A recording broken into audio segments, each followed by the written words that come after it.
Hello, my dear students. Welcome back to our YouTube channel Life Science Classes. This side is Swati ma'am, your biology educator. And आज की इस video में हम बात करने वाले हैं पार्थेनोकार्पी, एपोमिक्सिस एंड पोलीएम्ब्रियोनी। ठीक है, तो सबसे पहले पार्थेनोकार्पी की बात कर रहे हैं बेटा। देखो, पार्थेनोकार्पी में होता क्या है, नॉर्मली जब फ्रूट्स बनता है वो फर्टिलाइजेशन के बाद बनता है। ठीक है ना, यानी कि फ्रूट्स और सीड्स का जो फॉर्मेशन होता है वो हमारी पोस्ट फर्टिलाइजेशन इवेंट्स में आता है, यानी कि फर्टिलाइजेशन के बाद के सिनेरियो होते हैं। ठीक है, जैसे कि जो फर्टिलाइजेशन के बाद में जो ओवरी होती है वो फ्रूट में कन्वर्ट हो जाती है। ठीक है ना, ओवरी से फ्रूट बन जाता है और जो ओव्यूल होते हैं ओवरी के अंदर उनसे सीड का फॉर्मेशन होता है। ठीक है, अब हुआ क्या, पार्थेनोकार्पी में क्या होता है कि फ्रूट्स जो है फ्रूट्स बन जाएगा, फर्टिलाइजेशन नहीं हुआ लेकिन जो ओवरी है वो फ्रूट में कन्वर्ट हो गई है। ठीक है, और इससे क्या होगा, इस टाइप के जो फ्रूट्स होंगे बेटा उनमें सीड्स बना ही नहीं। ठीक है ना, वो फ्रूट कैसे होंगे, सीडलेस फ्रूट होंगे। फर्टिलाइजेशन नहीं होता है, यहाँ पर फर्टिलाइजेशन होता ही नहीं है। ठीक है ना, और जब सीड्स नहीं है तो उनके अंदर एम्ब्रियो भी नहीं है, क्योंकि एम्ब्रियो कहाँ होता है, एम्ब्रियो सीड के अंदर होता है। ठीक है ना, मतलब एम्ब्रियो किससे बनता है, जाइगोट, जाइगोट से एम्ब्रियो बनता है। ठीक है ना, और जाइगोट कब बनता है, जाइगोट तो मेल और फीमेल गैमेट के फॉर्मेशन से, फ्यूजन से बनता है, सिनगैमी के बाद में जाइगोट बनता है। ठीक है ना, तो इसलिए ना तो यहाँ पे एम्ब्रियो है ना यहाँ पर सीड है। ठीक है, केवल फ्रूट देखने को मिलता है, सीड नहीं प्रेजेंट होते हैं। ठीक है ना, सीड प्रेजेंट नो। इनके एग्जांपल्स होंगे जैसे कि बनाना, पाइनएप्पल, सीडलेस वाटरमेलन। ठीक है ना, ग्रेप्स, ये इनके एग्जांपल्स हैं। इंपॉर्टेंस क्या है पार्थेनोकार्पी की, इससे हम सीडलेस फ्रूट का प्रोडक्शन कर सकते हैं। ठीक है ना, सीडलेस फ्रूट, अब इमेजिन करो बनाना के अंदर सीड्स होते तो कैसा लगता।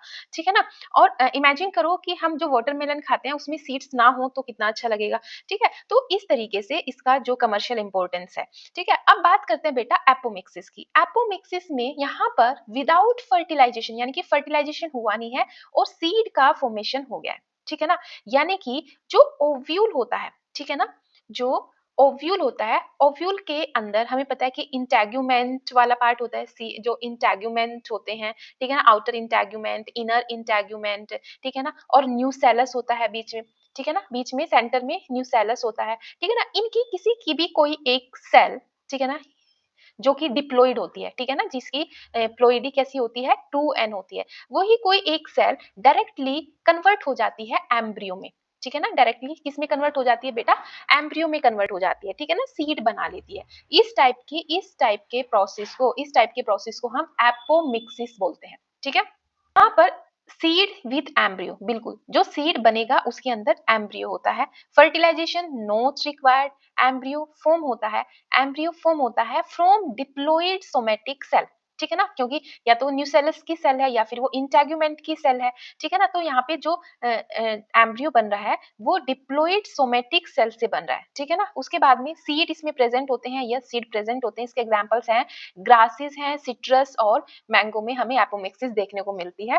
ठीक है ना, इसकी जो इंपॉर्टेंस है बेटा वो है कि मेंटेन्स हाइब्रिड ट्रेट। ठीक है ना, हमें पता है कि जो हाइब्रिड ट्रेट होते हैं वो एक दो जनरेशन के बाद में लॉस्ट हो जाते हैं। ठीक है ना, तो जो यहाँ पर क्या होगा, जो हाइब्रिड ट्रेट्स हैं वो मेंटेन रहेंगे, क्योंकि जो मेन प्लांट है, ठीक है ना, जो मेन प्लांट है, यहाँ पर जो ये सीड्स बन रहे बेटा वो मेन प्लांट के बिल्कुल जेनेटिकली क्लोन होंगे। ठीक है ना, वो जेनेटिकली आइडेंटिकल होंगे। ठीक है ना, यहाँ पर जो सीड बनेंगे एपोमिक्सिस के थ्रू, जो सीड्स बनेंगे वो जेनेटिकली आइडेंटिकल होंगे टू देयर पेरेंट्स, क्योंकि उसी की जो डिप्लॉइड सोमेटिक सेल्स है उसी से एम्ब्रियो का फॉर्मेशन हुआ है। ठीक है, ये इसके बेनिफिट है। उसके बाद में बेटा अगर हम बात करते हैं पोली एम्ब्रियोनी की, ठीक है ना, पोली एम्ब्रियोनी एक टाइप से बेटा एपोमिक्सिस का ही एक टाइप है पोली एम्ब्रियोनी। ठीक है ना, जो मैंने यहाँ पर आपको एक एग्जांपल दिया कि एपोमिक्सिस हो जाती है। एपोमिक्सिस मतलब कि ओव्यूल की या तो न्यूसेलस की सेल से या इंटेग्यूमेंट की सेल से डायरेक्ट एम्ब्रियो का फॉर्मेशन हो जाता है, डायरेक्ट सीड का फॉर्मेशन हो जाता है। तो इस टाइप की एपोमिक्सिस को या इस टाइप की एपोमिक्सिस को हम बोलते हैं, इसके लिए हम एक टर्म यूज करते हैं एडवेंटिव, एडवेंटिव पोली एम्ब्रियोनी। ठीक है ना, क्या यूज करते हैं, एडवेंटिव पोली एम्ब्रियोनी। ठीक है, तो इसमें क्या हो रहा है, देखो पोली एम्ब्रियोनी नॉर्मली एक सीड के अंदर एक ही एम्ब्रियो होता है। ठीक है ना, नॉर्मली क्या होता है, एक सीड के अंदर केवल एक ही एम्ब्रियो होता है। लेकिन अगर एक सीड के अंदर हमें मल्टीपल एम्ब्रियोज देखने को मिले उसी को हम पोली एम्ब्रियोनी बोलते हैं। ठीक है ना, multiple embryo inside one seed, समझ में आया। जो एक एम्ब्रियो होता है फर्टिलाइजेशन के बाद में, जैसे जाइगोट बना, फर्टिलाइजेशन के बाद में जाइगोट बना और इसी जाइगोट के अंदर एम्ब्रियो है।